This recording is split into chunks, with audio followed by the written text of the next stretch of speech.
folks. I'm Sam Chandan, the Silverstein Chair and Dean of the Schack Institute of Real Estate at NYU in the School of Professional Studies. Thanks so much for joining us for the fall 2020 edition of the REIT Leadership Series. Again, we kicked this series off over the summer with Sam Zell on July 8th. It's been an overwhelming success.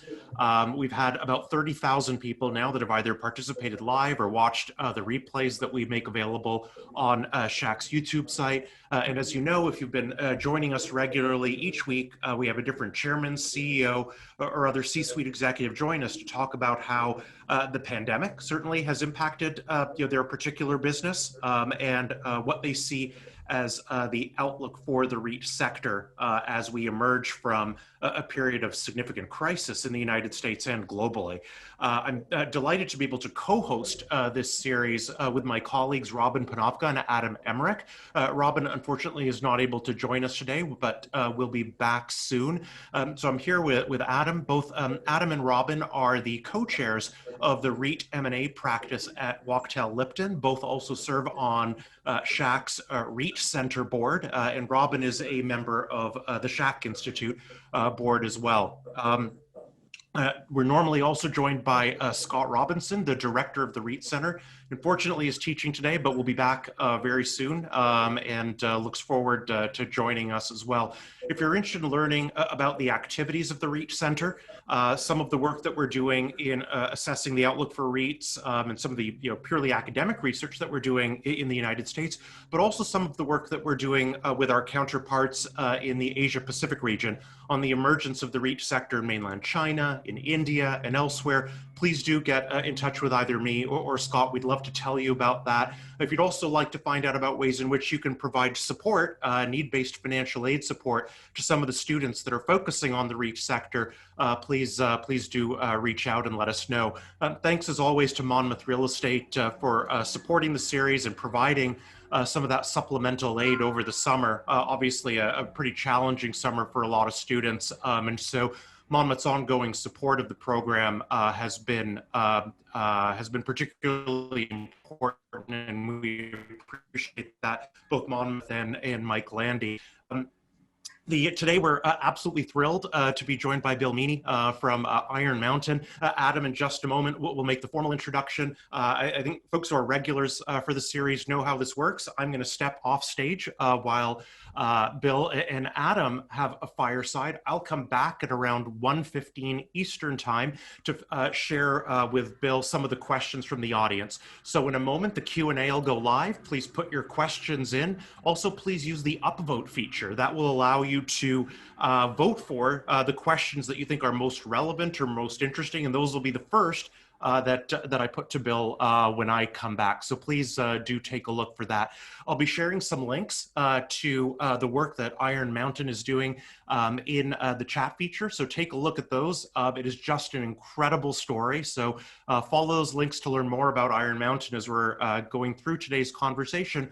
I'll also be sharing some links to register for our capital market series. So in parallel with the REIT series hosted by our REIT Center, which is now every Tuesday at this time, this Thursday we're kicking off our capital market series sponsored by the Commercial Real Estate Finance Council and Arbor Realty Trust that focuses on the capital markets and the debt markets, where that we have a different, again, CEO or leader in the industry every week.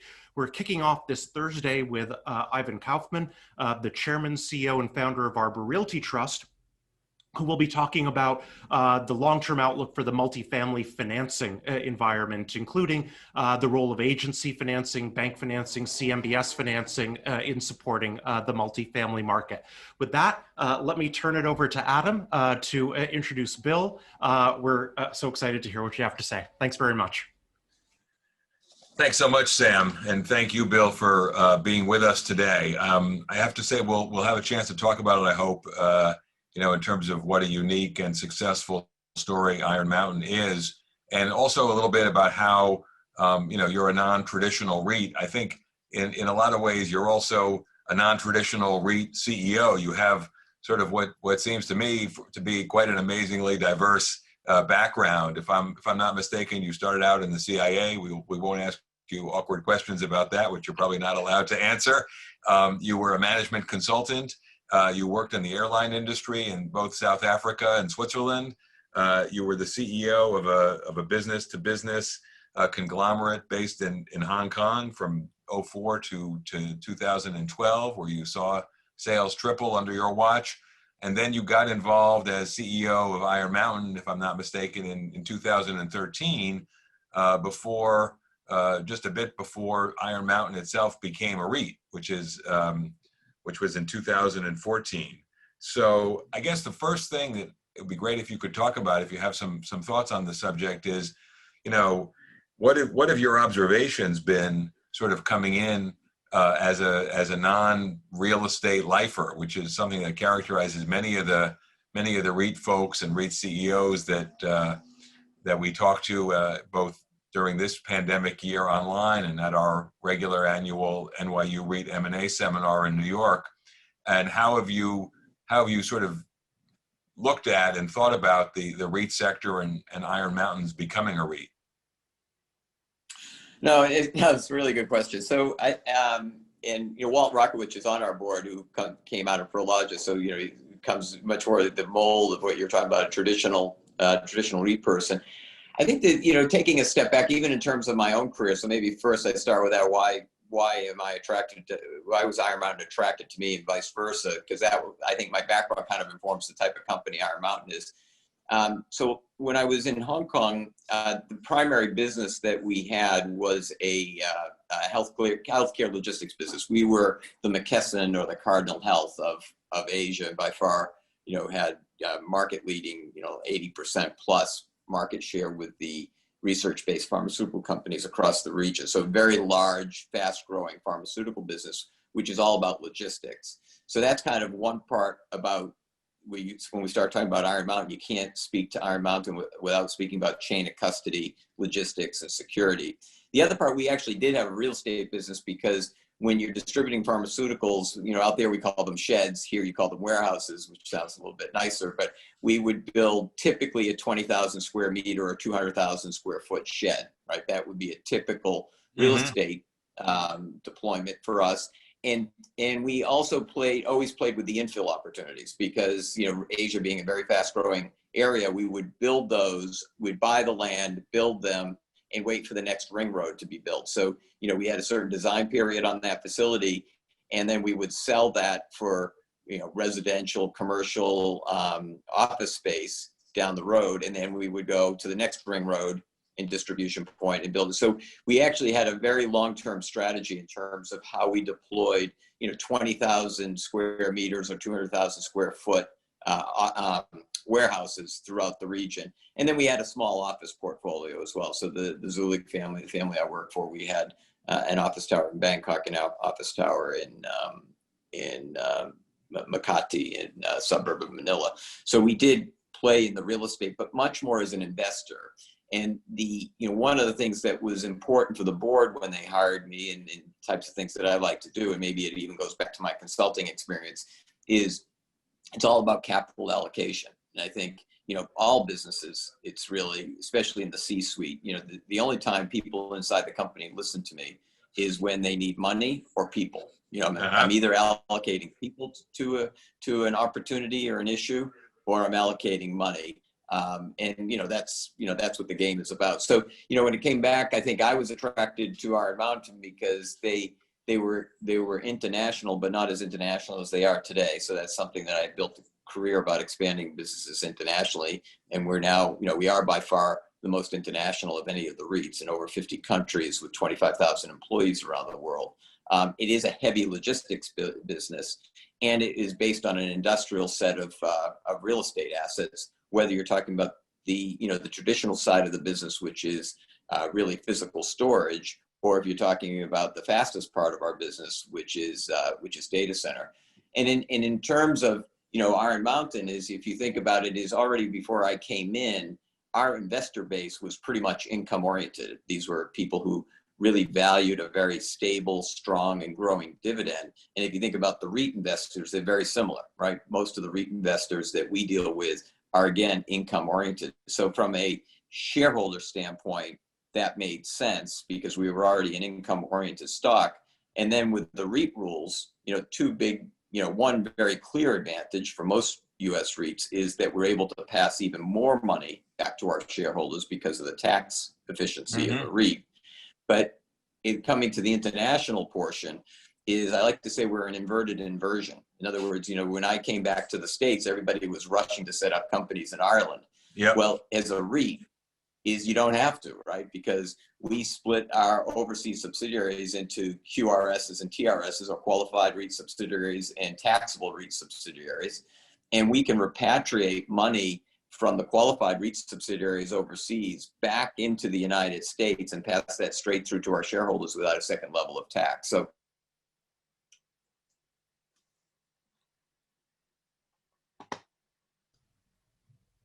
the nice thing about a company like ours is because we're not a UK,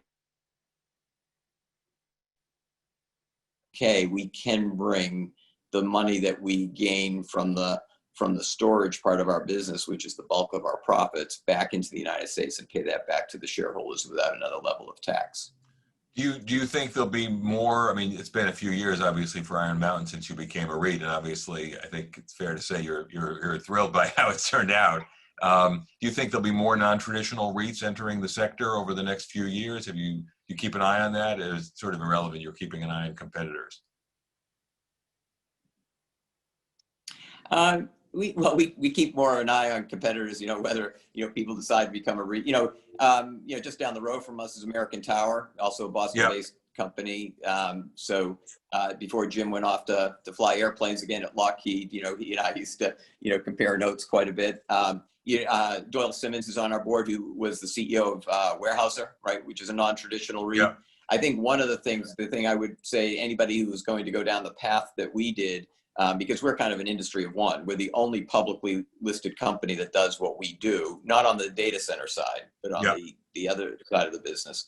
Obviously, the data center, we have a lot of peers. Most of our peers that are publicly listed are REITs, so that's fairly clear. But the one thing is, it does take a while to educate the shareholder base. I mean, REIT investors are very conservative. I guess it's by the definition, because the people that they give them, these are the institutional investors that are REIT investors. People give them money are asking them to drive returns that are commensurate to a conservative portfolio. So you do have to be patient. We didn't flick a switch and all of a sudden get a thundering herd of REIT investors coming into our stock. I mean, we did get lucky. We were included in the RMZ almost right from the beginning. So we got a lot of passive REIT investors right from the beginning.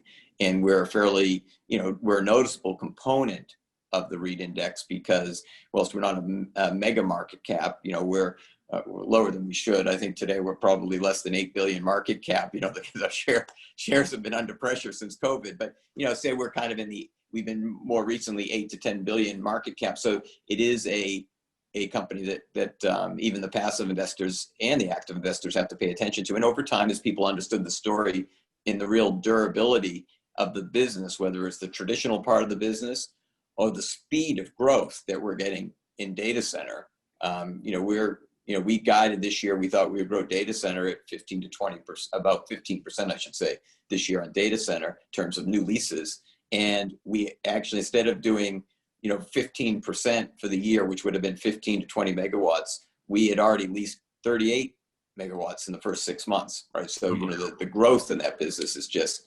is just ramping, which is really due to the cross-selling between the two pieces. So, I think people are now, people who had already invested in data centers as a REIT investor are starting to understand why Iron Mountain's in that segment, and they're seeing the growth that we're able to achieve in that business. And then at the same time, they're seeing that, people kind of go, really, people still storing paper? But they realize how durable that business is. And it's a, 75% gross margin business, right? So, that people, but it takes a while, right? I mean, people don't embrace a story overnight.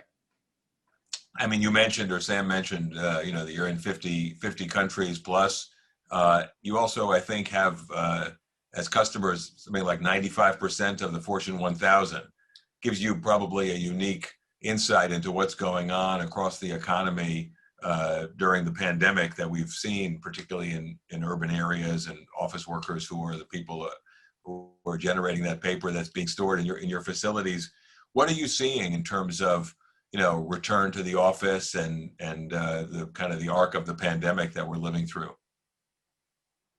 No, it's a great question. And actually, this is probably, I'm actually in one of our most interesting facilities in the world, but it's the most terrible backdrop. So I apologize. I'm actually in our Hollywood facility, where the other wall, which you can't see, I'm looking at a picture of Mick Jagger, the Beatles, Marilyn Monroe, and Frank Sinatra.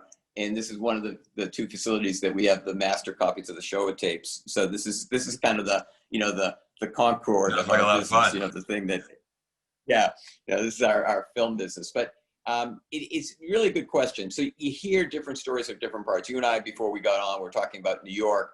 About a month ago, I was in Europe. I've been to Europe twice in the last 3 months. Once at the end of June, as things were starting to open up, and then I was in that was in Switzerland and Austria, and then I was in Germany and France towards the end of August. The one thing I would say there is people are coming back to the office in Europe much faster than the US. I don't know if it's because people are more urbanized, they live in smaller flats. It's also cultural. I met with the CEO of one large regional bank in Germany, and he said, I came to the office every day right through the pandemic. They were up to about 80% of the people coming back into the office at that point. A little bit lower the week I was there because still summer holidays. And he said, I personally don't like to take work home, right? He likes to have that separation. So that worked for him. And I think, as I say, people don't have necessarily good setups or space, at which they, it's just why you don't see Costco in Europe, right? People don't have big enough homes to be able to, buy things like we do here. So I think, in Europe, I definitely see it's still at much lower levels than it was pre-COVID, but you see people are actually moving back into that direction. London is, a mixed bag. So London we actually reopened our London office after we reopened our Boston office. Us as a company, I should say, 96% of our facilities stayed open right through the pandemic because we were considered essential by almost every country that we operated in. Mm-hmm. In fact, I got a number of letters early on, especially from banks, CEOs of banks, reminding us that we had a responsibility to serve them during the pandemic, that they were an essential service, and they were relying on us to provide those services. So, we were blessed. It was a challenge. I mean, I've done a number of town halls with our frontline staff because it meant people had to come to work even if they didn't really feel safe. So we did a lot of work first to make sure our people could be safe. Then obviously the communities they live in stay safe and their customers.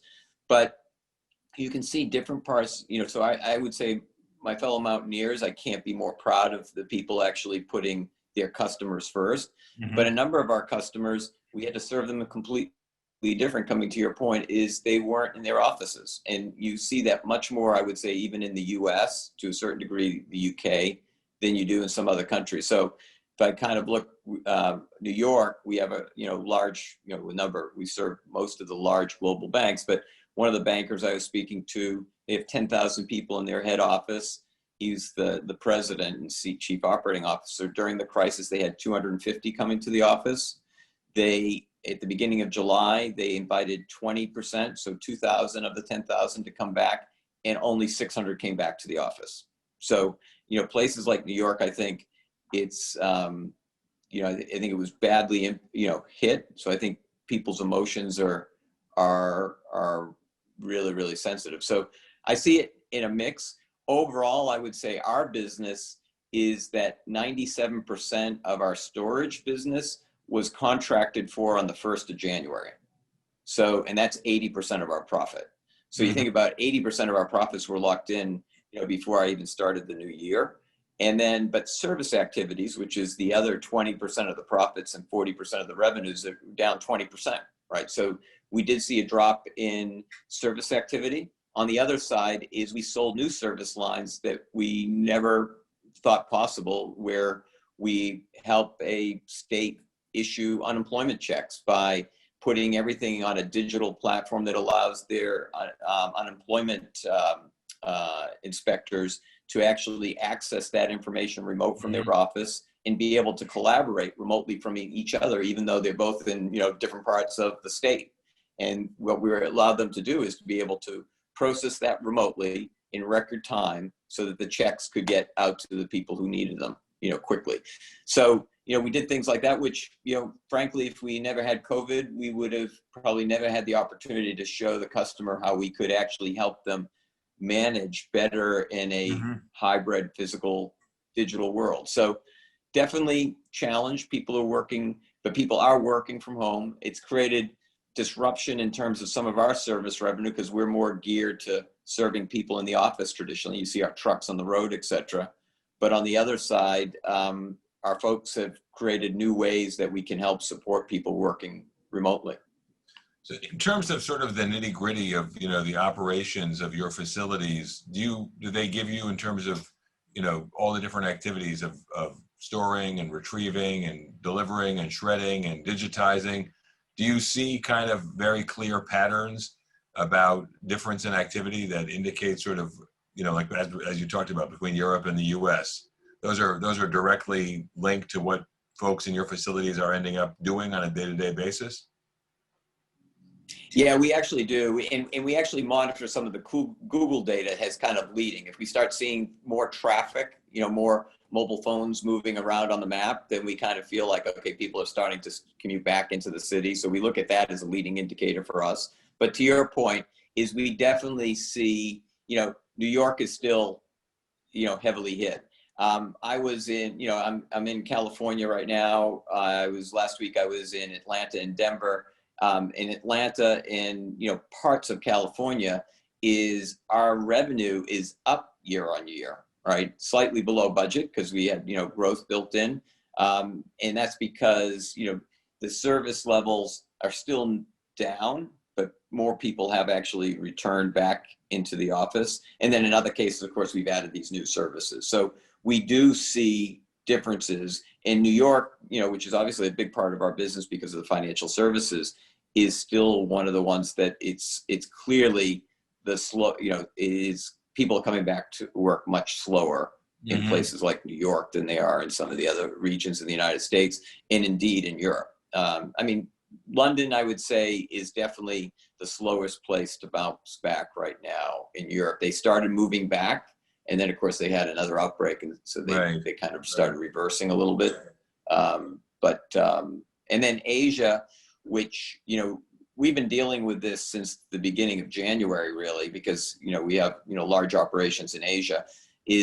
Asia still very difficult to go in and out of Hong Kong, for instance. They still have very strict quarantine. But the level of virus is either 0 or single digits every day in terms of new cases in Hong Kong, for instance. So we never really saw the economic activity collapse. And in fact, a lot of people have been working in the offices the whole time. So, as far as your own, you obviously talked about the facilities and people who are dealing with physical tasks who are essential to carry on the work that you're doing. In terms of kind of head office and managerial personnel, has it been mostly still work from home, or what's the picture? Yeah, I think, well, the governor, so our head office is in Boston. So the governor of the state, because Massachusetts was heavily hit, it was one of the first places on the East Coast that, because there was a biotech conference there that kind of started bringing the virus in. So the governor had asked all of us, all the business leaders in the greater Boston and Massachusetts area, is to try to avoid using the office. And we respected that, even though technically we were allowed to use the office, again, because of the nature of our business.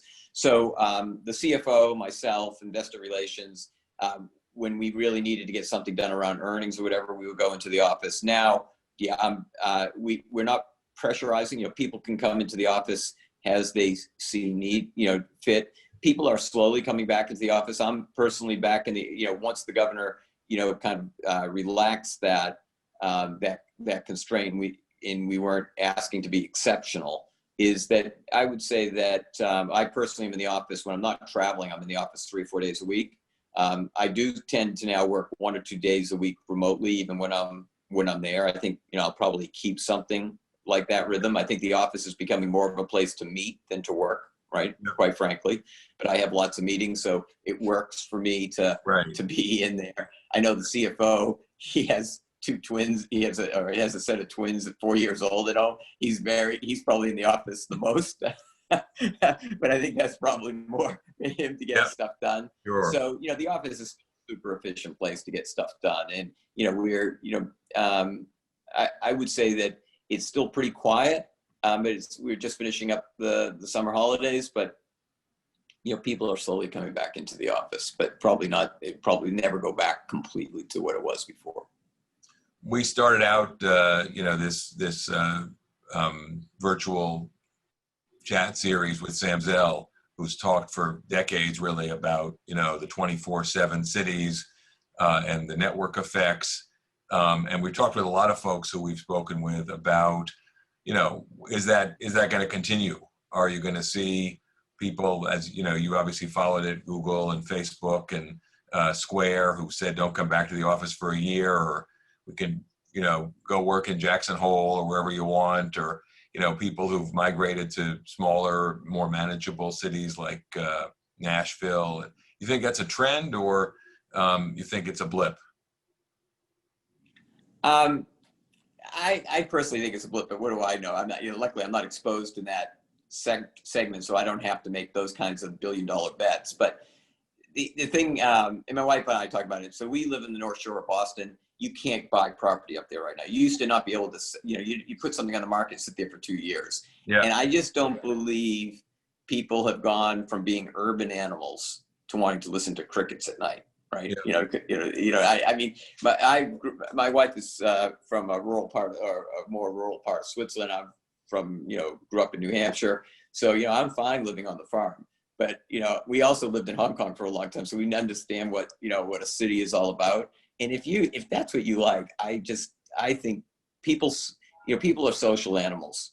I personally think this will swing back. I am worried about the security, in some of our cities, right? I mean, I think because we had that problem I'm old enough to remember the problems that we had in the 70s and even into the 80s with some of our cities. People were leaving the cities, but not because they didn't like city living. It was more about safety and security. So that, assuming that we can continue to manage that aspect about it, I think people are social animals. I think if you grew up in New York City, people I knew who grew up, raised and born and grew up in New York City, there's no other place on the planet they're ever happy. They'll go on vacation somewhere, but they need to hear the sirens to go to sleep at night. Well, I was born in Manhattan, so I know what you mean. I mean, so I guess I should say, how long are you in for? How long are you going to be, out in the countryside before you finally say you've had enough and you need to get back? Well, we're hoping that that the critical mass gets rolling. That's kind of the thing. I mean, as we were chatting about at the beginning, it's and as you've seen from visiting clients in New York City, it's the critical mass of people there on the work front just hasn't arrived yet. So we're playing it by ear, but it's painful. Yeah. For sure. It's obviously there's no answer, but I mean, again, you have a kind of a unique pulse on the world and the economy. I mean, in terms of, you mentioned in terms of a health solution, in terms of an economic solution, are you in the K-shaped recovery camp, the L-shaped recovery?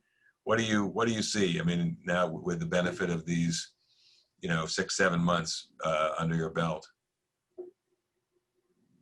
Look, if I was good at these things, you and I wouldn't be speaking. I'd be on a beach with umbrellas in my drink or something. But I think it's more of an L personally, because the thing that I fear, and you can see this coming out of Powell, for instance, out of the Fed right now, is he's worried that the politicians can't get their head around stimulus right now. And I think the one thing is the politicians all agree we need stimulus right now, and they can't get it done. And there's some obvious reasons why they're not getting it done. But the thing I fear is it looks like we will have a vaccine, let's say, towards the end of this year, beginning of next year. But I'm afraid then the policy makers say, okay, we're done, right? We can see the light at the end of the tunnel. So we're not going to worry about stimulating the economy or kind of making sure that the train doesn't run off the rails. But I think even once we have a vaccine, I think you're looking at it probably another year between because if they say a vaccine is going to be between 50 and 70% effective, that means for you and I to feel safe, we both have to be vaccinated, because neither one of us will know whether it worked for us, right? So basically, you have to get almost the whole population vaccinated. And if it's 2 vaccines, you're talking about 15 billion doses, 15 billion doses. If it's 1, it's 7 billion doses. So you say, okay, well, maybe you don't have to do everybody, but we're talking about billions and billions and billions of doses. And then you have to get people agree to take it, right? So you have all these issues. So the thing I fear is, my experience with policymakers is they have the attention span of, well, I probably shouldn't say, but not a very long attention span. They'll say, our job is done. And it is complicated. I mean, running up huge deficits. So, so I understand why people are nervous about a lot of stimulus, but I think they will take their eye off the importance of stimulus way too soon. Our monetary folks are tapped out. I mean, they can't do anything else with interest rates, right? I mean, yeah.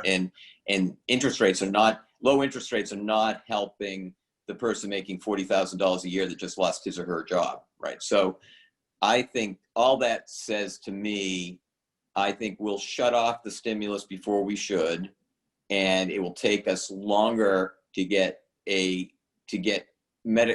control on this thing medically. We might have it medically solved, but it won't be medically controlled. And I think that's going to lead a long, slow recovery. That's sobering, but I can't say that I have proof that it's wrong. Let's talk about some other global problems for a second, maybe a side where there's also a possible solution, which is climate change and sustainability. You've done a lot in the sustainability area. Can you tell us about that a bit?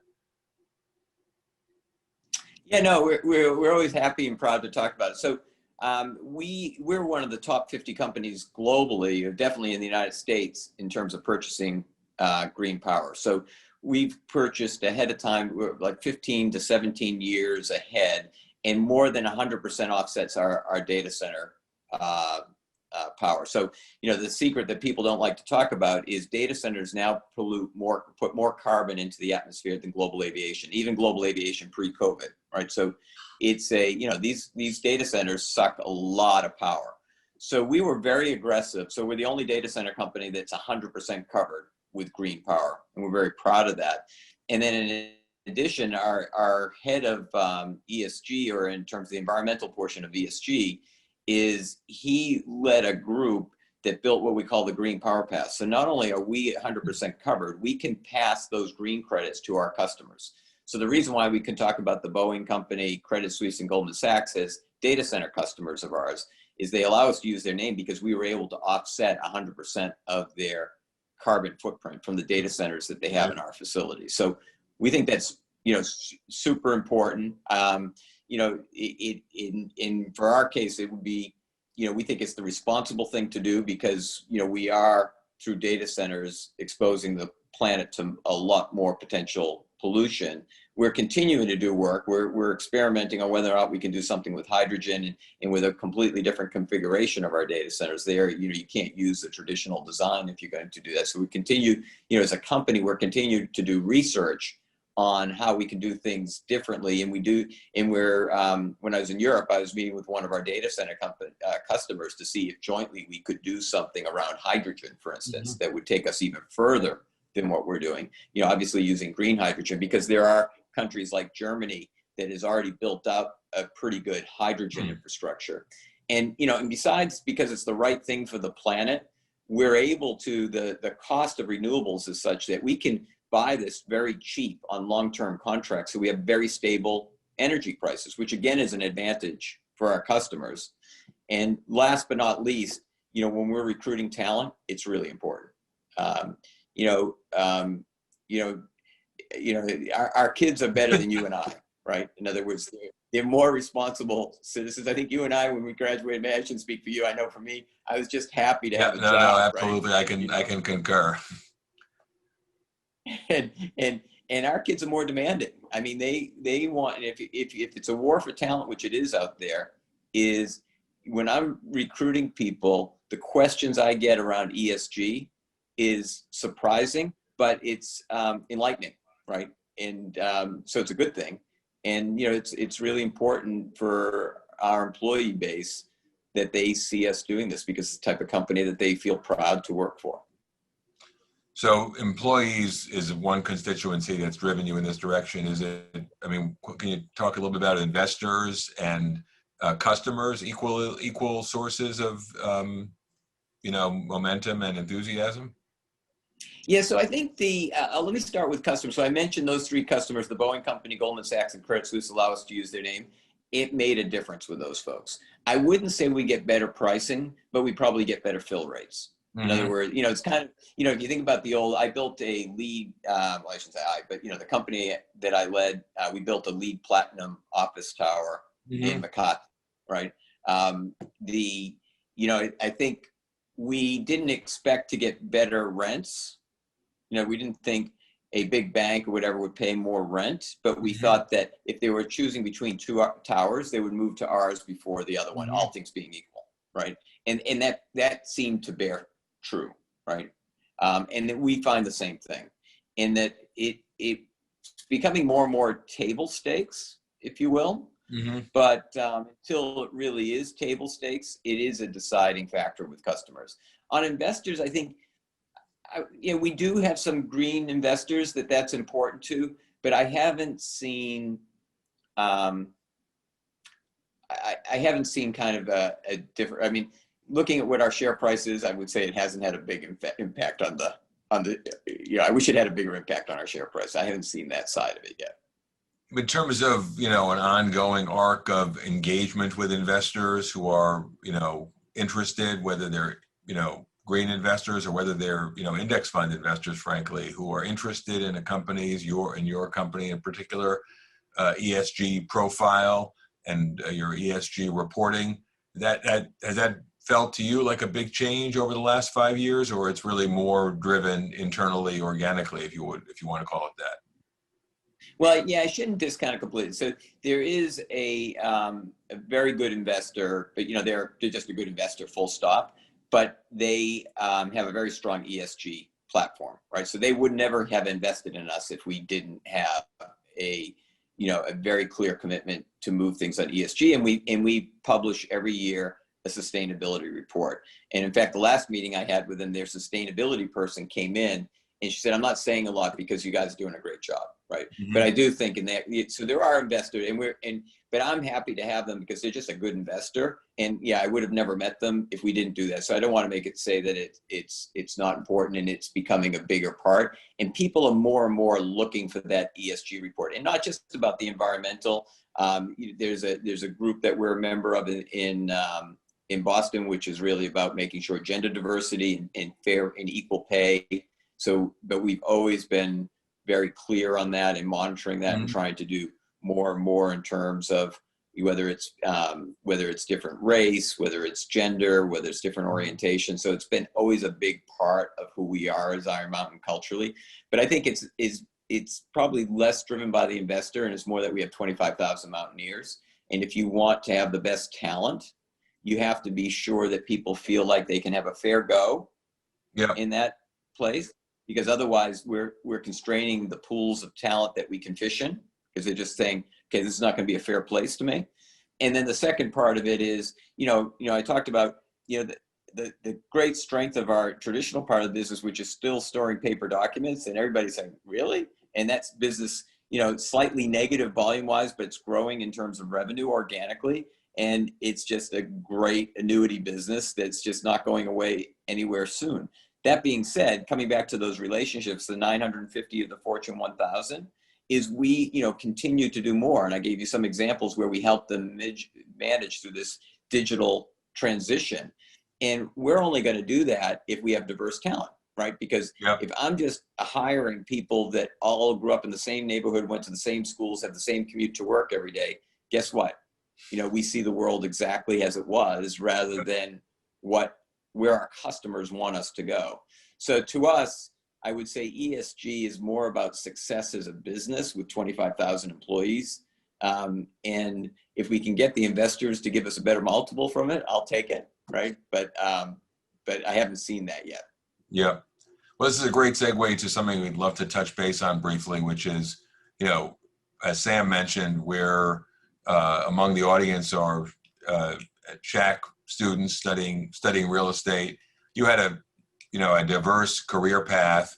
in terms of someone who's, thinking about going into the real estate business, whether it's a traditional real estate business or a more interesting, diverse sort of real estate business like Iron Mountains, do you have any advice of how to think about what the world looks like today, how to start off a career if you're interested in going into real estate?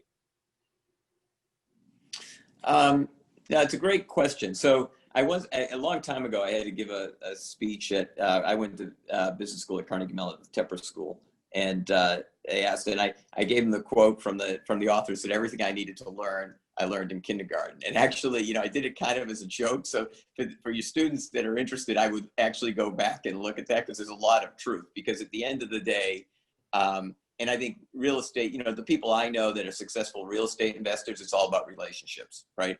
And when did we learn how to, build trust, relationships, teammates working together? It really was in the sand pit, right? Or the sandbox, right? Yeah. So it's kind of a funny, I got that idea actually because our daughter was at the Chinese International School.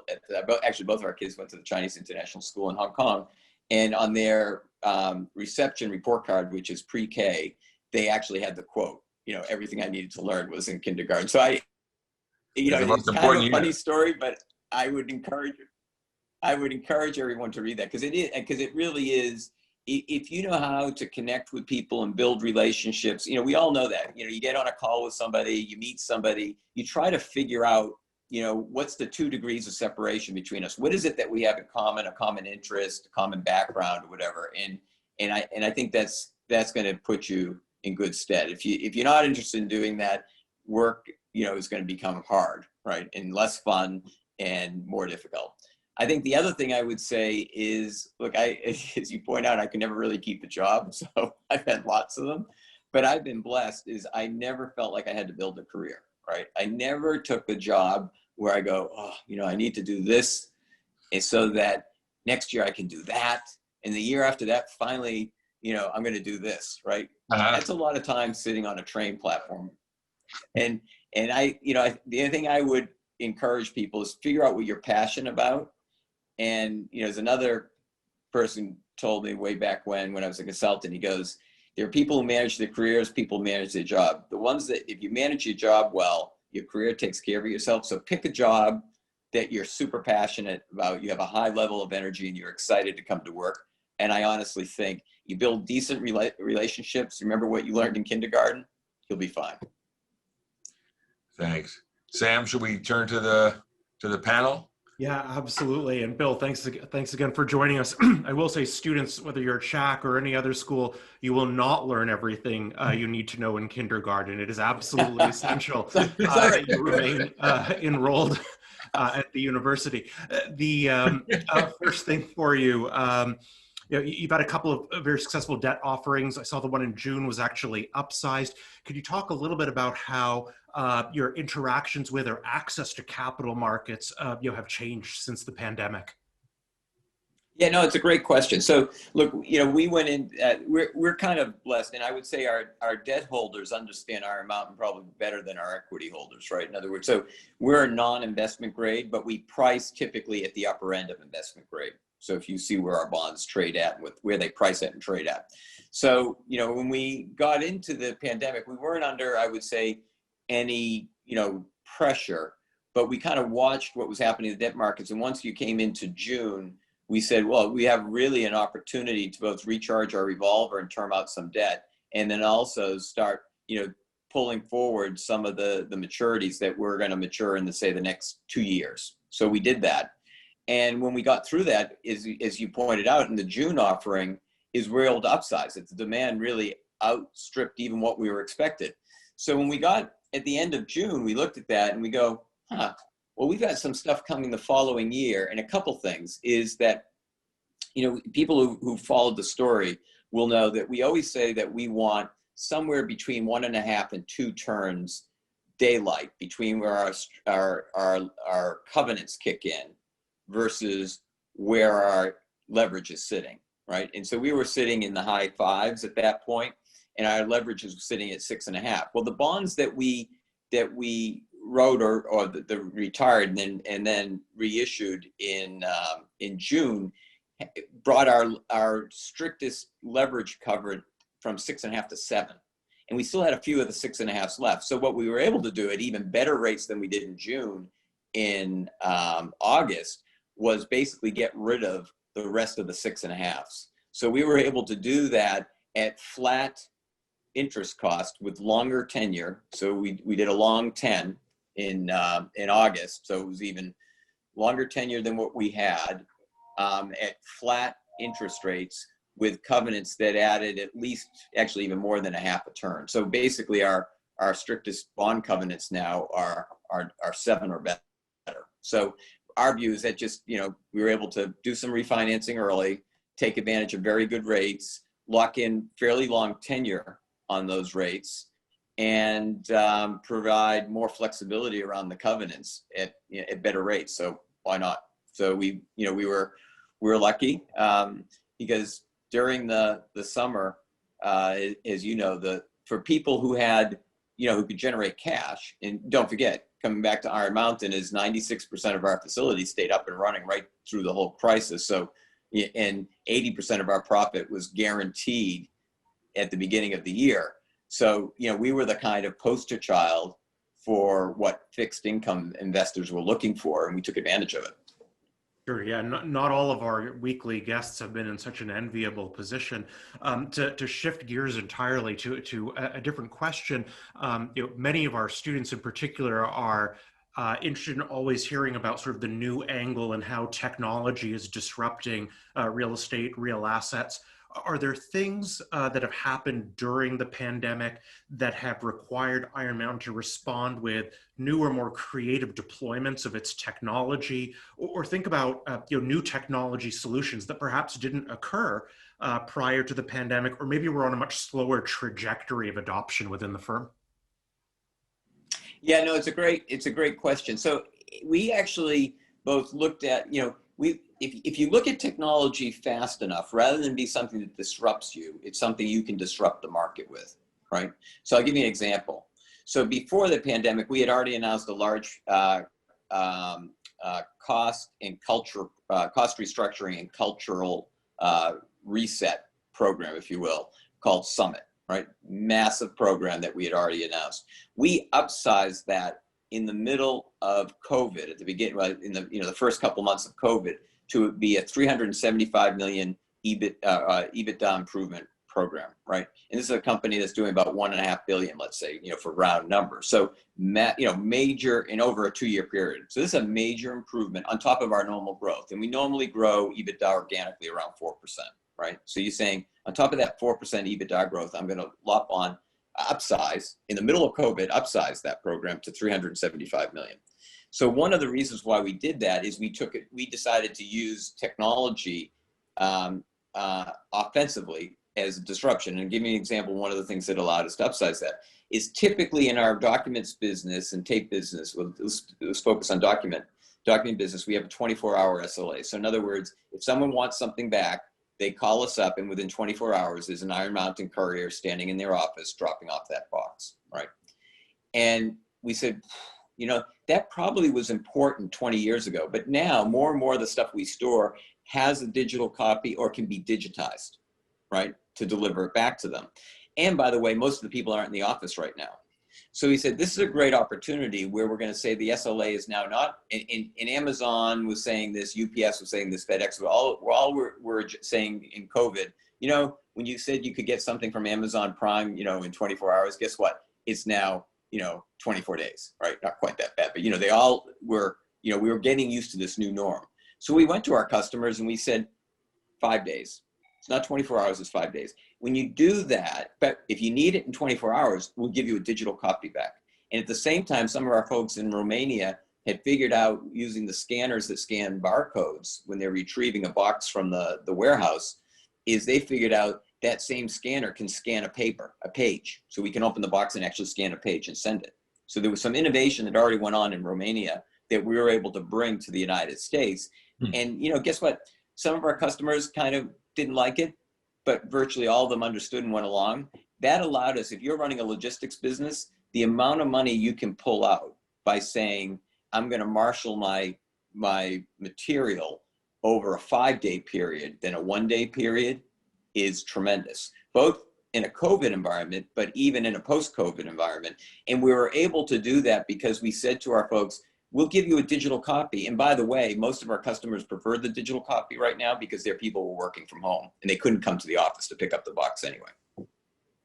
I'm going to turn it back to Adam for the next question in a second. But before I do, just a reminder to folks, I've been sharing some links in the chat, including, Bill had talked about the ESG report that Iron Mountain prepared. So I've included a link there to the most recent copy of that. And please do take a look. Some of the things that are being done on the sustainability side are really sort of setting the bar for the REIT industry. But Adam? Sure, thanks, Sam. Bill, one of the things someone asked about here, which is intriguing to me, is to tell us a little bit more about your art storage business. Yeah, no, so the art storage, so we bought a business called Crozier in New York City. So as I said, first of all, we always had an entertainment service business, which I'm sitting here, and it's a global business. So I'm sitting here in Hollywood. We have some in our underground facility outside Pittsburgh. But I think about 4 or 5 years ago, we said, fine art storage is really interesting. We actually were doing a little bit in Hobart, in Tasmania, in Australia, where one of our folks, an entrepreneur, one of our, district managers figured out there was an art dealer there that wanted art storage. And I went into our facility. I was visiting Hobart, believe it or not, one time, and I see this container that's climate controlled. I said, what is that? And they go, oh, we're storing art there. So anyway, so we started looking at it, and the nice thing about art is it's has similar returns per square foot or cubic foot, depending on how you look at it. We basically incur cost by the square foot, and we rent out air. That's kind of the Iron Mountain business model, right? So what costs us, say, $5, $6 a square foot or $7 a square foot, we rent out for 30, right? And art has a similar kind of return profile on a per square foot basis. So we kind of like that. And the art market is growing kind of 5 to 6% a year. And the reason for that is art, first of all, it used to be things you hung on your walls. Wall space is shrinking for corporate customers. And then you have collectors that are now seeing it more and more as an asset class there rather than just purely something that they like to look at. So this is driving art growth to be kind of 5 to 6% a year. So it's not super fast growth, but it's pretty good growth. And you can get similar returns per square foot as our traditional part of the business. And you think about what Iron Mountain is all about is chain of custody, and if you have a really valuable painting or a Kuhn statue or something, you want to make sure that it's in really good hands. So it's someplace where, even though we maintain the Crozier brand, the Iron Mountain kind of, stature behind that, and being able to give them more capital to fund their capacity. So for instance, the Star Ledger building, which is the old printing facility for the Star Ledger in Newark, is one of our big facilities. Being able to fit that out and store artwork has been great win for the Crozier team, being part of a bigger entity. And it's been a great win for Iron Mountain in terms of the growth that those folks have been able to drive. So, and again, it's the fun business. So I get to every so often go to Freeze, or well, not this year, but or I get to go to Art Basel, and it's so every so often in my role, you have to have some things that are kind of fun to do. Absolutely. Yeah, it's great. I shared one more link with folks to the Grammy Museum case study at the Iron Mountain site. So take a look at that. There's pretty cool stuff there. Adam, we have just a moment or two left. Any closing questions for Bill? Yeah, I think sort of the one that we often close with, Bill, because we do have students, not just from Schack. We make sure to open this up to students no matter where they go to school. Apart from Adam's earlier question, some closing thoughts or advice for them. No, look, I'll just go back to what I said before. Is like you guys are going to an unbelievable school, right? So this is a high quality problem that you're faced with, and what you're going to do next with that.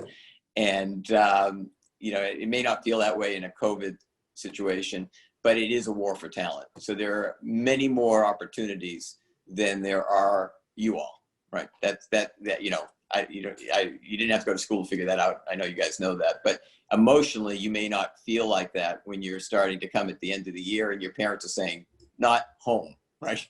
you need to go somewhere else.